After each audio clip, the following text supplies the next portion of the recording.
la création de contenu, c'est quand même un domaine qui est exceptionnel. Ah, c'est giga scalable. Ouais, exactement. À l'infini. En fait, la limite, c'est le marché, quoi. Ouais. Il n'y a pas de limite. Petite suite avec plusieurs scènes.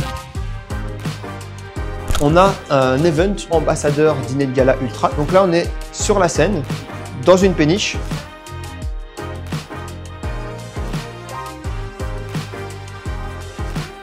Le sujet, c'est que tu as besoin de 200 000 € que tu n'as pas pour pouvoir le faire. Tu vas devoir diluer du capital, prendre des investisseurs. Alors qu'il y a moyen de lancer ton concept pour 0 €. Et même quand on est dans des bons environnements comme ceci, on ne pense pas à ralentir, on ne pense pas à kiffer.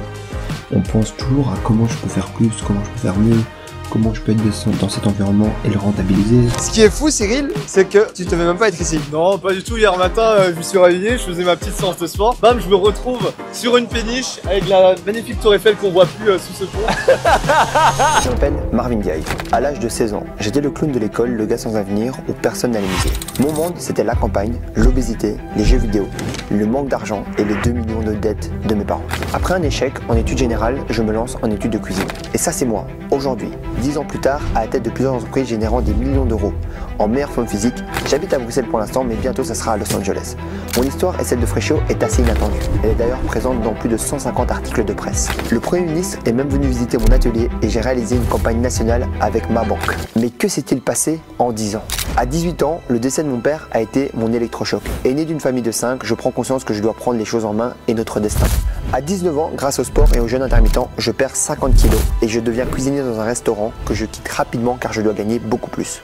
À 20 ans, avec seulement 1 500 € en poche, je lance Freshio depuis la cuisine de ma mère. À 23 ans, Freshio atteint une valorisation de plus de 10 millions d'euros. À 25 ans, je réalise l'un de mes rêves pour mon anniversaire en achetant 2 Lamborghini. Et à 26 ans, je fonde Ultra, mon fonds d'investissement, où j'investis dans des sociétés rentables et fais l'accompagnement aux entreprises. Dans ma vie, j'ai raté beaucoup plus de choses que j'en ai réussi. Et à travers ce vlog, je vais vous partager le quotidien ordinaire d'un entrepreneur qui a plein de galères.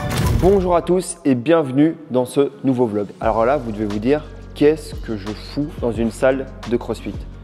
Là, vous voyez, le jeune qui est là, Yannick, qui a ouvert donc sa salle de CrossFit, qui est un membre ultra également. Purée, pourquoi il ne centre pas sur ta tête? Attends, centre sur la tête de Yannick. Tu vois, je suis un vlogueur amateur, Yann. Voilà. Salut les gars, bienvenue. Ça va? Bienvenue chez CrossFit X-Mile. Chez moi, on se pousse, on sort de sa zone de confort, on s'amuse, on est là pour rigoler, pour se motiver, pour se challenger. Donc pour tous ceux qui sont intéressés, qui aiment le CrossFit, qui ont envie de découvrir le CrossFit. Voilà, Yannick, tu fais déjà un placement de produit. Voilà, les gens ont quitté la vidéo. Les gens ont quitté la vidéo. Non, je déconne. Bon, plus sérieusement, après on vous parlera du coup de qu'est-ce qu'on fait ici et pourquoi on est là. Donc là ici du coup l'idée de ce vlog c'est de se remettre en jambe parce que l'année prochaine on va reprendre les vlogs plus sérieusement et tout. On a été pas mal cette année, en vrai j'ai sorti une 50aine de vidéos. Mais comme j'aime le dire, on ne sait pas faire et en même temps montrer. Pour moi, je montre en live ce que je suis en train de faire, ça n'existe que dans les films. Et les gens n'aiment pas les défaites, les échecs, etc. C'est pas constructif, ça permet pas vraiment d'avancer. Ce qui compte, c'est quand tu as réussi quelque chose, tu as eu des échecs et t'expliques comment tu les as surmontés. Mais pas avoir des échecs constamment parce que tout le monde a énormément d'échecs. Donc pour moi, ça sert à rien et c'est pour ça que j'ai des périodes d'absence de travail. Là, on est à la fin d'année. Les budgets sont terminés pour 2025. La clôture est quasiment terminée. On est le 14 décembre. Donc voilà, l'année pour moi est terminée. Donc, grosso modo, ce matin, entraînement. Donc ça, c'est cool. Donc c'est ma nouvelle résolution. J'ai repris le CrossFit ici là, depuis 2 mois. Ensuite, derrière, je vais chercher ma femme et mon fils. On va direction Paris, dans un hôtel qui est plutôt sympathique d'ailleurs, que je vous parlerai une fois sur place. Parce que je sais bien que ma femme a quelques trucs comme ça sur sa wishlist. C'est trop marrant. Parce que c'est quelqu'un qui n'aime pas spécialement à la base le luxe ou le matériel. Mais bon, de temps en temps, je sais pas, elle a des kiffs comme ça. Donc moi, j'adore lui faire plaisir. Ensuite, le lendemain, on va faire un vlog sur 2 jours aujourd'hui, plus cool comme ça au moins. Et puis on reprendra peut-être le prochain vlog, que ce sera le voyage à Dakar. Du coup ensuite, demain on a le dîner ambassadeur ultra, donc notre dîner de fin d'année qui se déroulera donc à Paris. Je vais vous partager également tout ça. Et donc l'idée de ce vlog, ça va être de vous partager un peu les apprentissages que j'ai eu cette année, tout au long du coup du fil des réflexions que je vais avoir pendant ce week-end, et de vous donner un maximum de choses pour pouvoir bien débuter votre année 2025. Donc un petit feedback de ce qui s'est passé, une petite update, le tout en famille, avec des amis, comme on va le voir là ici. Là, on va commencer par s'entraîner tranquillement. Et donc, c'est parti. Alan, est-ce que tu peux te présenter? Bonjour, je m'appelle Alan, je suis là pour s'offrir avec Yannick et avec Marvin. Aujourd'hui il est 8h30 du matin, on est samedi, on est déterminé et on va se faire mal. On va se faire très mal. Ouais, c'est Alan qui est aussi un membre ultra. Donc on s'entraîne en secte. T'imagines Yannick? la secte. Il nous en manque quelques-uns. Il y en a qu'on a perdu, tu vois. Comme d'habitude, nous avons perdu des gens. Bon, on va démarrer l'entraînement. Je vais essayer de vous filmer un tout petit peu l'entraînement, rapidement comme ça. Avec quelques images et donc voilà. En tout cas, bienvenue dans ce nouveau vlog. Ça fait plaisir de revenir et restez attentifs. Ça risque d'être chouette. Ça c'est nous. Donc là on est de bonne humeur, tout va bien, les gens sont bien, Alan s'échauffe. Je te jure, je brûle 0 calories tant qu'on n'a pas commencé tellement ça va nous prendre d'énergie. C'est pour ça que j'ai pas fait l'échauffement. Non, je me chauffe pas, je m'en bats les couilles. Direct, j'ai compris. Non, ça va. Je mets une musique. Ça va être sale là, franchement. Est-ce que tu sais juste nous réexpliquer rapidement l'entraînement qu'on va faire ici? Très rapidement. Ah, très rapidement. Donc, On va commencer sur la sommeil. ouais. D'accord? Là, on doit faire 20 calories. Donc on va faire 20 calories de la sommeil. Ok.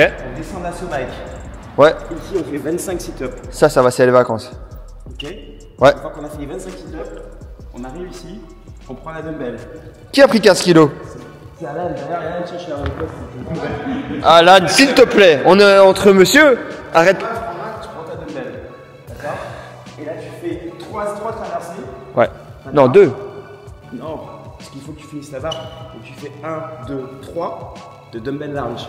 Non, t'abuses. Ok, une fois que tu as fait ça, dumbbell large. Mais Yann, attends. On vient, on fait le truc et on repart. Donc c'est pas 3. Non. Donc là c'est 6 du coup. Parce qu'une fois que tu reviens ici, tu fais 1, 2, 3 et tu repars sur ton bike. Non, t'abuses. Là, tu déconnes. Tu vas allumer tes jambes ou tu veux. Mais tu veux déconnes. Tu veux pour te pousser ou pas? Mais tu vas pas finir. Je suis sûr certain que tu vas pas finir. Est-ce que tu vas finir? Ok, on va voir parce que tu fais le malin, mais. Et là tu fais tes 20 wall ball shot. Donc là, on en a 200 à faire. Ouais. 200 wall ball shot, 200 calories et là 6 allers-retours. Mais c'est n'importe quoi. Ça va être chaud. Allez, c'est parti. Let's go les gars. On entame le 6e tour. Comment ça se passe Alan? Bien, jusque-là, très Bien? Top. Yann, tout est ok? C'est bon, on est bien. Tout bien. Ça vous part. Ah ouais, je vous ai pas dit, si je me permets de filmer, c'est parce que j'ai un peu d'avance au parcours. 6e tour entamé. De mon côté, les 200 calories sont respectées. Alan, dernier tour, magnifique mon frère. Magnifique. T'es quasiment à la fin. Yannick, un peu déçu Yannick, hein. Tu t'es pas donné à fond aujourd'hui. Ça se voit. Ça se voit que tu t'es pas donné à fond. Je suis là pour vous les gars. Ouais, mais quand même Yannick. Tu vas te donner à fond tous les jours. Est-ce que tu t'es mieux entraîné aujourd'hui qu'hier? Voilà, erreur. Comment tu veux devenir une meilleure version si tu fais moins bien? Les gars, Voilà. Voilà, il sait plus parler. C'est son wood, hein, les gars. J'ai allumé la ville. T'avais fait exprès. Là Yannick, il sait comment me parler. Il a mis que des trucs où moi je suis fort. Il est fort, il est fort. Je t'aime mon frère. Moi aussi, je t'aime. Bravo, mon Yann. J'ai mon frère. T'as géré? On va en refaire un vite fait. Faut que je me dégourdisse les jambes. Vas-y. Rapidement. Vas-y. Là, je vais faire le débrief. 10 tours. C'est passé comme prévu. Cardio, facile. Mais musculairement, il y a du taf. Un petit ressenti, Alan? Intense. Ça fait la semaine en fait. On se retrouve dans la voiture, direction Paris les gars. Le fait que ce soit une bonne idée d'ouvrir un shop dans Dubaï pour vendre des gaufres, c'est pas ça le sujet. Le sujet, c'est que tu as besoin de 200 000 € que tu n'as pas pour pouvoir le faire. Tu vas devoir diluer du capital, prendre des investisseurs. Alors qu'il y a moyen de lancer ton concept pour 0 €. Non, pas 0, une Dark Kitchen c'est 2000 balles par mois. Puis si tu veux faire de la publicité, Voilà. tu dois investir Ok, aussi là-dessus. eh ben, du coup pour 10 fois moins, donc 24 000. Ouais, mais du coup, 10 fois moins de visibilité. Et là, j'ai pas besoin d'un petit peu d'argent. Et j'ai besoin directement. La visibilité, tu sais comment tu vas choper de la visibilité avec tes gaufres à Dubaï? Dis-moi. Avec un truc magique qui s'appelle les réseaux sociaux. Tu penses que tu vas choper plus de visibilité sur les réseaux sociaux ou dans le mall au Dubaï? Ben, on comptait combiner les deux. Avec justement une ligne Alors, d'accroche. En fait, le problème que tu rencontres aujourd'hui, c'est le problème de beaucoup d'entrepreneurs. Vous voulez commencer trop gros. Pourquoi en fait tu commences pas avec une Dark Kitchen, les réseaux sociaux, deux fers à gaufres, 30 000 €, Et c'est bon. Et après, au bout d'un an, si tu fais du profit, tu achètes ton truc à 200 000 € et t'es content. Je vais te prendre un exemple simple. Tu trouves les 200 000 €. Tu fais comme la majorité des entrepreneurs. Tu as un business model qui est pas bon. Et donc, en gros, derrière, tu dois 200 000 € à des gens parce que les gens, les levées de fonds, les gens pensent que c'est de l'argent magique ou etc. Non. L'argent, en fait, tu vas le payer d'une manière ou d'une autre. Et si tu le rembourses pas, c'est pire que de pas rembourser l'argent, c'est ta réputation. Donc, ça veut dire que dans ta réputation, on sait que tu es quelqu'un qui fait des boîtes, qui les crache et qui rembourse pas ses investisseurs. Et c'est ton track record, tu le traînes à vie, ça. Donc, tu allais te mettre des bâtons dans les roues. Tout seul. Aujourd'hui, ton idée, tu peux la lancer. Tu as mis 125 000, tu pouvais lancer ça avec 25 000 €. Non, mais j'ai mis 125 000 sur 2 projets différents, dont un qui est déjà en train Ça, c'est encore une mauvaise idée. Pourquoi lancer 2 boîtes alors qu'il y a des gens qui font juste la même chose que tu fais et qui font ça à temps plein et qui sont meilleurs que toi? Pourquoi 2 projets? T'as raison, mais je suis pas seul dans ce projet et mon temps, j'avais encore du temps libre. Alors, encore une erreur. Pourquoi une erreur de plus? Pourquoi, en gros, tu n'es pas dans un seul projet avec peut-être un associé qui lui fait que ça aussi? Comment tu peux parler d'équipe alors qu'aujourd'hui, tu n'as même pas encore une boîte solide? Je cherche pas à te casser, je cherche à minimiser la casse. Par le passé, tu as fait des erreurs qui t'ont coûté beaucoup d'argent. Qui fait que là, aujourd'hui, tu veux sauter les étapes, tu veux aller beaucoup plus vite pour une raison qui t'est propre à toi-même. Mais en voulant aller trop vite, en voulant aller plus vite que la musique, tu vas perdre beaucoup d'argent. Parce que le concept des gaufres à Dubaï, ça peut marcher ou ne pas marcher, c'est pas ça le sujet. Le sujet, c'est que tu prends des risques qui sont démesurés par rapport à ta situation. Même si je donne des parts de ma boîte, j'ai plus rien à rembourser. Mais alors dans ce cas-là, c'est un investissement. Mais donner des parts d'une boîte qui ne génère pas d'argent, c'est pas un cadeau, c'est un cadeau empoisonné. Parce que tu joues, en fait, tu joues plus que l'argent, tu joues ta réputation dans ce cas-là. Je suis d'accord avec toi, mais imagine juste le cas inverse. Pense un peu à l'américain. Non. Là, on n'est pas au pays des bisounours, on est dans le pays où 90% des business ferment lors des 5 premières années. Parce que, entre se remettre de la faillite, les gens qui vont te dire rembourse-moi mon argent, ou etc. Ta réputation par la suite. Enfin, je veux dire, tu vas perdre beaucoup de temps. Mais comment est-ce que tu peux penser qu'un mall of Dubaï où tu as 300 000 visiteurs ne peut pas fonctionner, ne peut pas être rentable? Parce que j'ai monté beaucoup de boîtes et j'en ai vu plein qui sont plantées. Et je suis sûr et certain que si aujourd'hui ça marchait tant que ça, il n'y aurait pas de place pour toi t'intégrer dans le mall. Si, parce que j'ai des contacts. Non. Si le mall il marche bien, je t'explique. Tu vois, si tu as des contacts, tu peux pas rentrer par exemple sur les Champs-Élysées parce qu'il y a toutes les boutiques qui sont là. Si ça marche bien, s'il n'y a aucune chance de perdre, le mall il est plein. Parce que le mall il était ouvert avant toi et il sera fermé après toi. Donc en gros, il sera ouvert toujours après toi. Donc ce que je veux dire par là, c'est que peut-être que ça va marcher. Et je te souhaite vraiment que ça va marcher. Mais moi, ce que je te dis là, je te mets un warning et que je te dis, écoute, si jamais ça marche pas, regarde un peu dans quelle situation tu peux te retrouver. Pourquoi tu prends pas un risque à 30 000 € à la place de 325 000 €? Le risque, il est énorme. Tu auras mobilisé beaucoup d'argent et tu auras perdu beaucoup de temps. Et que la réalité derrière, c'est que si ta boutique, elle marche, tu vas pas gagner tant que ça, tu vas pas gagner 10 ans. Hein. Si elle marche, je leur ouvre directement un deuxième. Ouais, un troisième. mais tu vas donner quelle partie du capital pour 325 000 € ou pour 200 000 €? Je donne 20%. Ah, donc en plus, c'est un prêt à tempérament. Donc ça veut dire que... Pour fin de la boîte. Donc tu donnes 20%, donc tu fais valoriser une boîte 1 million qui génère pas d'argent. Ouais, c'est ça.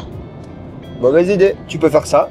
Si tu es un entrepreneur qui a de l'expérience, si tu es sur un modèle exceptionnel que peut-être personne ne connaît et que dans ce cas-là, on peut embrasser les changements et peut-être avoir un risque. Je vais prendre un exemple simple. Tu montes une crypto, c'est un peu obscur, tu as un investisseur qui est très cupide et qui a besoin de gagner de l'argent et il se dit bon allez, 1 million, etc. Allez, on y va, tu vois. Parce qu'il y a tout un monde avec qui est un peu obscur. Mais là, tu vends des gaufres. Comment tu veux mettre une valeur de 1 million sur un truc où tu vends des gaufres? Une boîte qui vaut 1 million, c'est une boîte qui génère 200 000 € de bénéfices annuels. Confronte ton produit à la réalité. Si tu as un vrai bon produit qui a une vraie demande, les gens vont venir directement à tes produits. En tout cas, si je peux résumer simplement cet appel, ne prends pas de risques démesurés. Prouve ton modèle de manière donc peu chère parce que tu as la possibilité de le faire. Simplement du coup en vendant tes gaufres en dark kitchen, même si tu dois faire ça dans un appartement, et promouvoir ta marque à travers les réseaux sociaux et les moyens de te diversifier et surtout les moyens que si la boîte ne crache pas d'argent, on s'en fout. Nickel. Ça va? Ouais. Ok, voilà les gars. Là ici je vous ai partagé, c'était pas du tout prévu, c'est ici un de mes anciens membres du Lift Mastermind, qui est plus du tout dans mon programme ou quoi, mais c'est un jeune que j'aime beaucoup.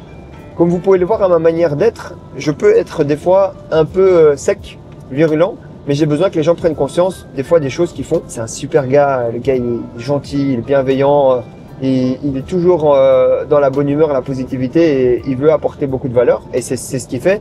Mais voilà, peut-être à cause de ces réseaux sociaux de merde, peut-être même des fois même à cause de moi-même, il pense qu'il est en course contre quelqu'un ou quelque chose et du coup il va prendre des actions qui sont démesurées, qui peuvent mettre à risque son business et son futur patrimoine, tout simplement en voulant gagner du temps et en prenant des actions qui ne sont pas les plus adaptées. Par contre, ce que je sais, c'est qu'il y a peut-être des gens qui regardent cette vidéo aujourd'hui, qui sont dans la même situation que Thomas, on va l'appeler Thomas, et qui, des fois, manquent de bons éléments pour prendre des bonnes décisions.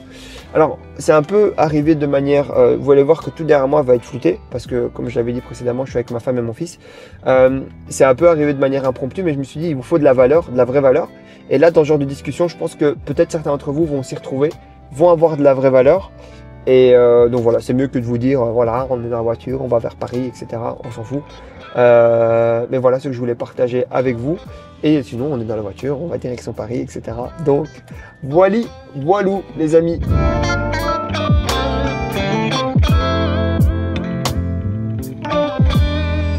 On est arrivé donc dans la chambre. C'est une petite suite avec plusieurs scènes. Voilà. Je vous fais un petit room tour. On m'a demandé d'écrire plus de détails. Donc voilà. Petite erreur. Il manque un i. C'est pas grave. On vous le pardonne. Enfin, je sais pas en fait. Donc là, c'est pour le petit. Et donc, à la base, il nous avait mis du ruinard. Mais je ne consomme pas d'alcool. Donc voilà. Incroyable, ça s'ouvre. C'est magnifique. Donc voilà. Voilà. Vous voyez la vue. Donc là, on va aller manger parce qu'on n'a rien mangé encore de la journée. Il est 16 h. C'est vrai que j'avais déjà un peu vécu la même chose à Monaco. Quand je suis avec ma famille, je ne compte pas. Vraiment, on essaye d'avoir... En fait, j'essaye que les moments qu'on passe ensemble soient à chaque fois des moments vraiment d'une extrême qualité. Et ça, pour moi, c'est super important. La dernière fois qu'on s'est retrouvé à 3 comme ça, on s'en souvient très bien, c'était au Maybourne, du côté donc de Monaco. Et quand on prend du coup des hôtels ou des trucs comme ça et qu'on se dit voilà, là ça rentre pour nous 3, malgré qu'au final, je me retrouve quand même à bosser demain, on essaie vraiment que ce soit un moment pour nous 3. Et donc on essaie que ce soit un environnement super chouette, où le petit se sent bien, où on a les personnes autour qui sont du coup qui peuvent nous aider du coup, à faire de ce séjour un bon séjour. Et donc voilà. Et on a reçu 2-3 petits gâteaux et tout. Bon, on a commencé au CrossFit, on a fini au gâteau. C'est pas la meilleure des fins, mais donc voilà. En tout cas, ça fait plaisir d'avoir bien travaillé cette année, d'être constamment en développement, en évolution. Et puis ça donne plein de bonnes idées et c'est toujours un environnement qui est très stimulant. Donc voilà. Et je sais que bon, des fois ça m'arrive de parler d'argent, beaucoup de parler d'argent, mais je vois pas la plus-value pour vous là-dedans. Moi, mon but à travers ces vlogs, c'est de vous motiver, de vous inspirer. Je pense pas que vous dire ça va motiver. Et puis j'essaye aussi d'avoir une politique un peu différente. Bon, c'était pas prévu que je parle de ça maintenant, mais dans ce qui se fait sur les réseaux sociaux, moi, j'adore l'argent. Et je suis pour l'argent et je suis pour que les gens gagnent. Mais j'ai envie qu'il y ait une bonne interprétation de ça. Et le problème, c'est que si je vous dis j'ai payé ça X milliers d'euros, ou j'ai fait ceci pour ça, ou etc., comme j'ai pu le faire avec les lambeaux, en final, tu n'attires pas les bonnes personnes. Tu attires des gens qui sont attirés par ce genre de choses. Alors, il faut être attiré par ça, mais c'est pas ces vidéos-là que j'ai envie de faire. C'est des vidéos avec beaucoup plus de profondeur, beaucoup plus d'intelligence. Des vidéos qui vont avoir un réel apport de valeur pour les gens qui vont les consommer. J'ai voulu le faire à New York, juste pour l'expérience, etc. J'ai pas trouvé que ça avait une plus-value de dingue, si ce n'est dire que ça m'avait coûté un peu de sous. Et j'ai pas ressenti, en tout cas dans votre tour, qu'il y avait de fortes appétences pour ce genre de choses. Donc voilà. Pour ce, les amis, on va déjeuner. Et j'espère que la petite séquence avec la personne au téléphone vous a plu. C'était vraiment totalement improvisé. Mais je pense que c'est ça qui fait le charme au final des vlogs. Et c'est pour ça que genre, vous aimez bien. Donc voilà. Bon, ça c'est une tenue dans laquelle très peu d'entre vous ont l'habitude de me voir. Et je vais visiter le spa parce qu'apparemment il est exceptionnel. Pour la petite anecdote, je viens de voir un truc qui est totalement fou. Il y a un employé que j'ai croisé de manière random, qui connaissait mon nom. Et ça, je me suis dit, c'est fou, le niveau de professionnalisme qu'il y a ici. Donc, je vais essayer de vous filmer le spa. Mais bon, voilà, je vous garantis rien parce qu'il y a la discrétion des gens et je veux pas entrer dans leur intimité. S'il y a personne, ça sera facile.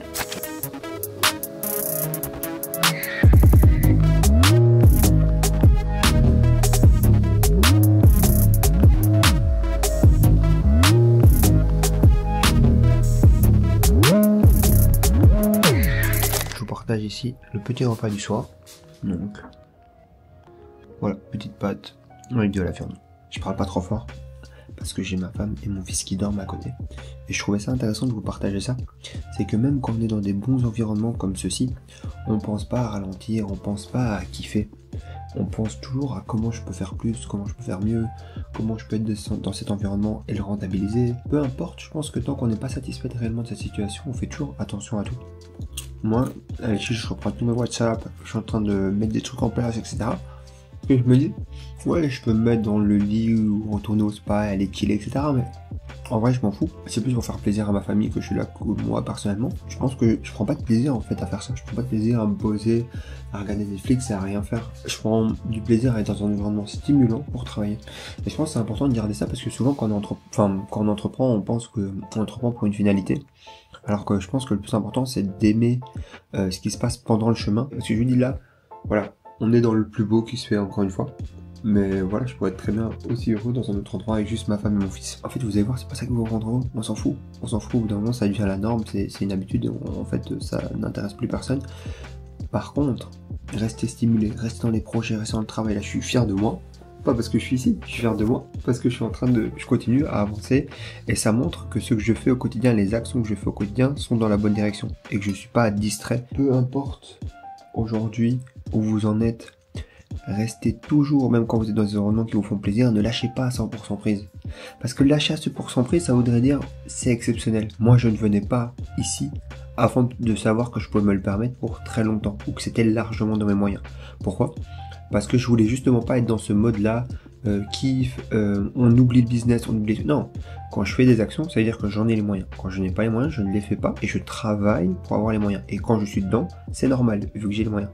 Ça, je pense que c'est important. Vous pouvez, quand vous êtes très jeune ou dans votre 1 ou 2 premières années de business, vous faire vraiment un kiff, ou même après, mais évitez en fait, parce que chaque fois que vous faites un kiff, dites-vous, vous retardez le fait que ça va devenir normal un jour pour vous. C'est plus ça que je voulais partager avec vous. Je retourne à mes moutons. Mais voilà, je voulais vous partager cette petite réflexion. À demain.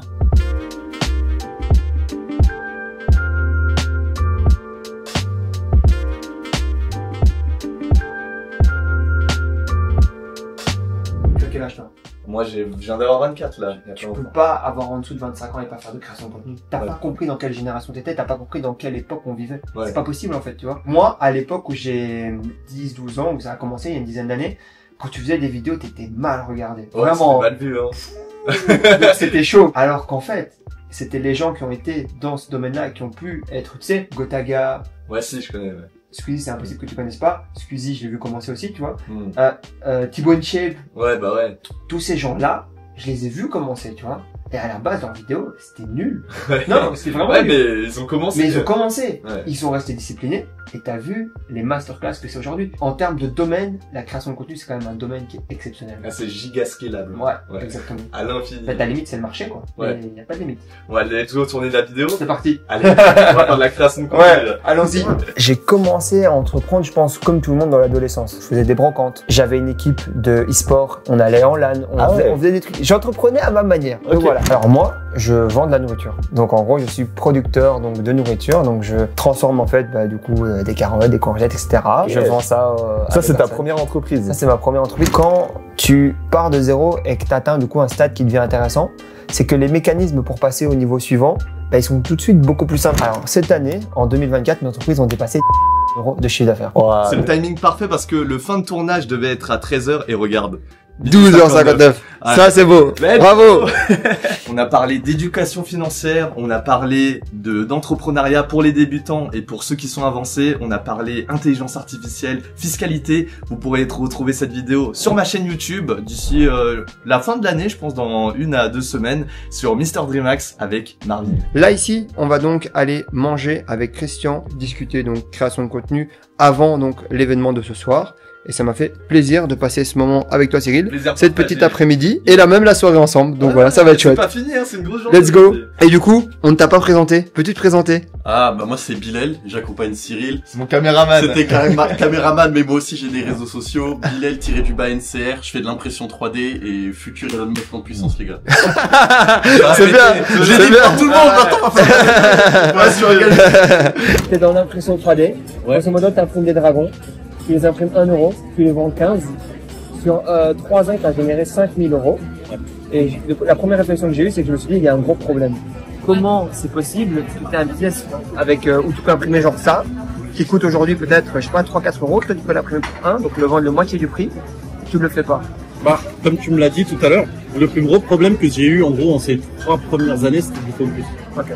J'étais trop à gauche, à droite, parce que le souci avec ça, avec l'impression 3D, c'est que tu peux tellement tout faire qu'en fait, finalement, tu fais rien. C'est ça qui est compliqué, hein, parce qu'en fait, t'as un choix de possibilités qui est énorme, c'est horrible. J'étais en mode, mais vas-y, je vais faire ça, je sautais d'opportunité en opportunité, au final, je faisais rien. J'ai fait dropshipping, j'ai fait 3-4 boutiques, j'ai essayé de vendre des trucs, ça n'a pas marché. Alors que t'avais ça dans les mains? Alors que j'avais ça dans les mains, je lâche la boutique, 4 mois plus tard, il y a une vidéo, elle fait 400 000 vues. Genre, j'étais en mode, mais ouais, je vois de fuck, c'était la première fois et tout. J'ai pas été focus. T'imagines que t'avais fait que ça pendant 3 ans? Ah ouais. En même temps, j'avais pas les compétences que j'ai maintenant. J'ai évolué énormément. Après, tu devais juste imprimer des dragons et les vendre. Plus compliqué que ça. Dis-toi que moi, je viens d'un background scientifique. Je suis tout le... Non, mais c'est toi qui as voulu complexifier parce que t'es intelligent. Mais en vrai, c'est pas très compliqué. Mais c'est exactement le même problème. J'ai un pote. Donc t'es intelligent et t'as un truc qui est infini. C'est ton truc pour rien faire dans ta vie. Comment tu vas surmonter ça?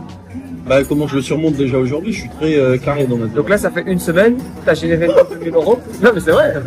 Si on te recroise, donc là, on est dans le vlog en décembre. Si on te recroise en mars, t'es censé avoir généré au moins 10 000.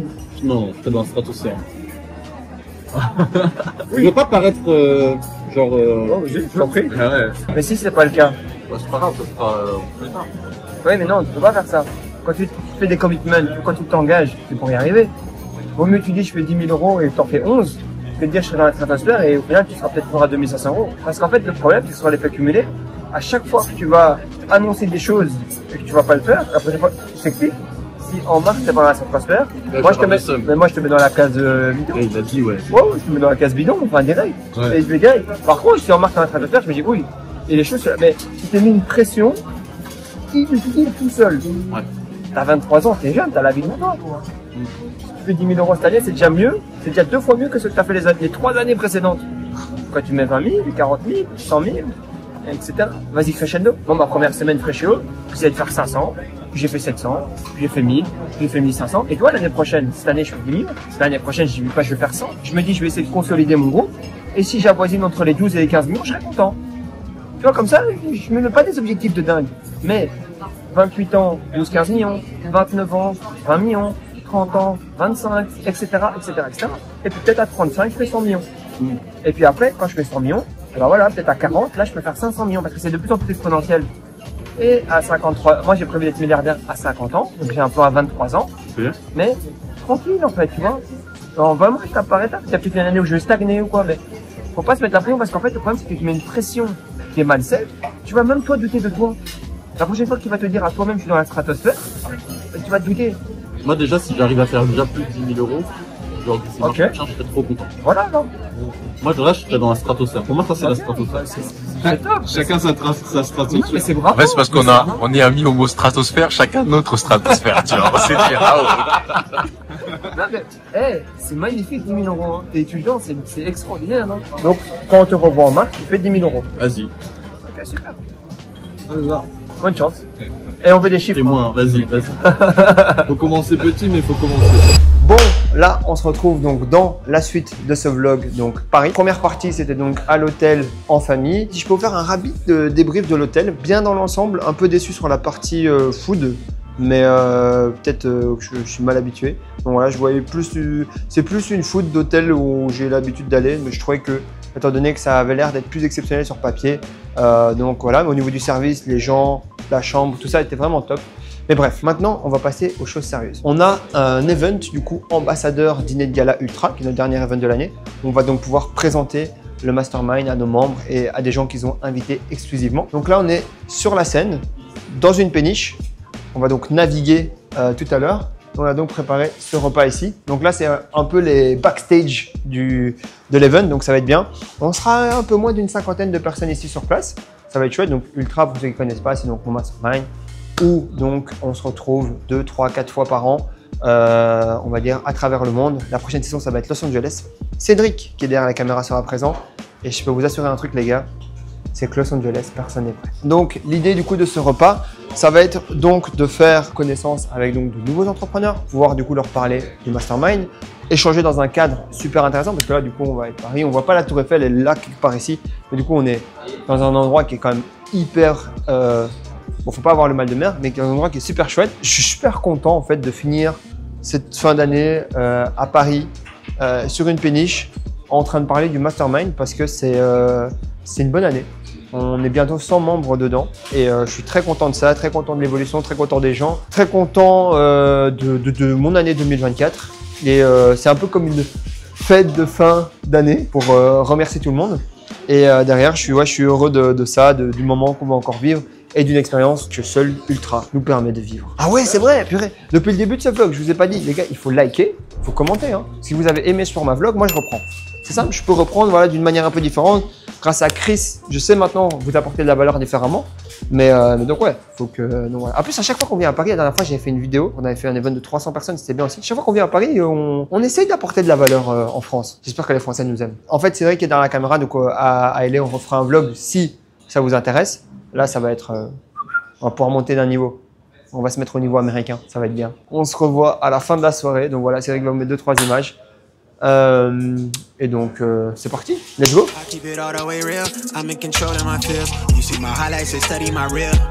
I'm showing more love this year, running more plays, finna scale up my business this year. The world in my palm, I'm a star, I deliver my cadence, I'm serving up chips to my peers. Bringing the bread for the fam, everything good on the side, everything coming together.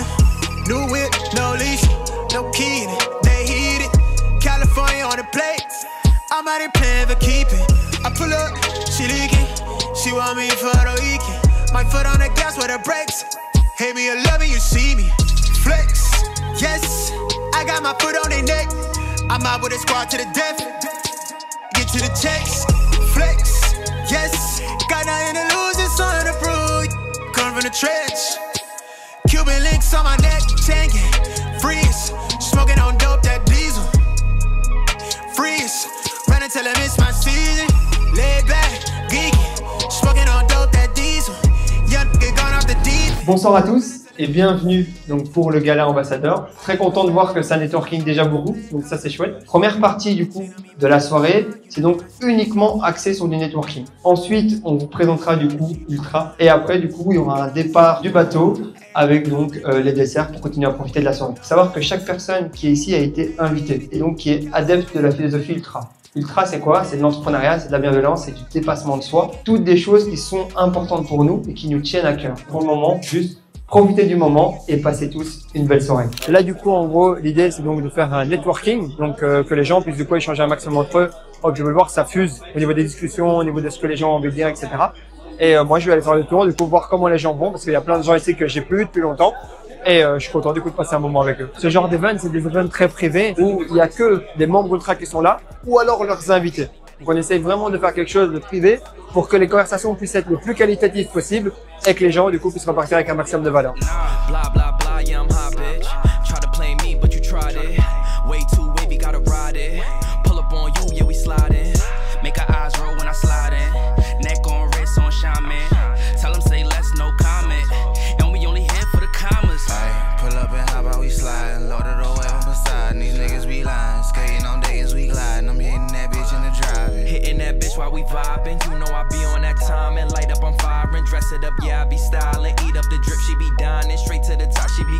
Ce qui est fou, Cyril, c'est que hier, matin, tu devais même pas être ici. Non, pas du tout. Hier matin, je me suis réveillé, je faisais ma petite séance de sport. Ensuite, je vois, tu m'envoies un message. Ouais, je suis sur Paris, let's go. Et de fil en aiguille, bam, je me retrouve sur une péniche avec la magnifique tour Eiffel qu'on voit plus sous ce pont. Mais c'est magnifique et franchement les gars, l'entrepreneuriat c'est génial parce que c'est une vie d'aventure. Ouais. Et là, comme ça, il suffit d'accueillir à bras ouverts les opportunités, dire oui aux bonnes opportunités et non mauvaise sollicitation. Et la vie c'est magnifique après. Je trouve ça bien en fait, je trouve que c'est une belle histoire aussi parce que Cyril c'est un jeune qui a commencé donc vraiment avec rien et qui aujourd'hui a développé une magnifique communauté sur les réseaux sociaux. Et c'est d'ailleurs dans ce cadre-là qu'on collabore à chaque fois et qu'on essaie de créer de la valeur ensemble pour proposer du coup à nos abonnés. Et souvent les gens me disent oui, j'aimerais bien te rencontrer, j'aimerais bien passer du temps avec toi.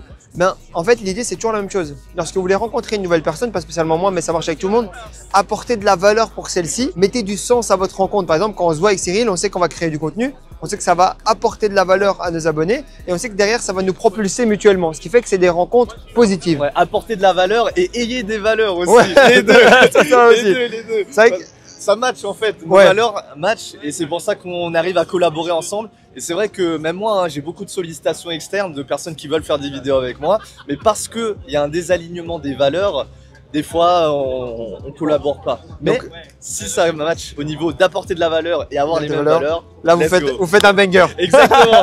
Donc voilà. Je pense que ça va être difficile de faire une meilleure fin qu'avec la tour Eiffel qui scintille. Donc merci beaucoup à vous d'avoir suivi ce vlog, j'espère que ça vous a plu. Mettez un like, mettez un commentaire, j'essaie d'être le plus authentique possible et vous transmettre un maximum de valeur. D'ailleurs, n'hésitez pas à me dire qu'est-ce qui vous a le plus plu dans ce vlog. Nous, on se retrouve donc la prochaine fois. À très vite. Peace!